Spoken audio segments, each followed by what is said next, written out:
بتنه چند روژان پشتی تستا ناووکی کوریا باکور گفک دن دکه. بالویزن ولاتن اندام دیکیتیا نتوان داد و باوریدانه کو کوریا باکور ده هولدانا تستک نودایا.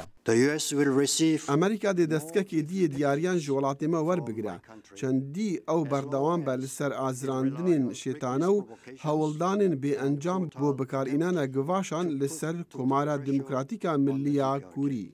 امریکا و هوالبند نوی گواشان دخن سر جوات اولکاریا نافنتوی دا کو سزاین تون دانن سر پیونگیانگ جبر تستا ششه یا چکی ناوکی. بالویز نیکی هلی هشیاریا گواشنین آبوری ده وکه بجاره هری بباندور. ام دوی باوری دانه کو سزاین زیدتر لسر کوریا باکور دی بگیرهن. دبه وها نبه لی اوی ری لوان پیتویان بگیره کو بکارن موشکن بالستیکی درست بکن.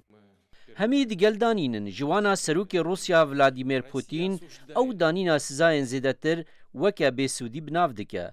هر وها چینجی دو دله. لجیه گفکرنا هر دو آلی خوشگور کرنه دور بخن لی دونالد ترامپ لسریا خواه نای خوار. توید دهیلن کو ژاپونیا و کوریا باشور زیده ترچکی بکرن. لی اف دبه نو حابسانا هیبه. او نبتنه داخوازه که سروکیه داوان تشتا بفروشد. اول سر هنده دمینتن که بوجا ژاپون یا کوریا باشور دکارد وی سیستمی بکرد. او جا او وکو پیدویک یا نتماشا بکن او لپیش یا هر آلیه که دینه. دوی کنگرس رازی بد دست جهندک تکنولوژیای بردد. ترامپ هر وها او ولاد جهشار کرن یکو بازرگان یوان گل کوریا باکور هیا. Some meetings. I know you're going to be watching a couple of them. We have a lot of people here today.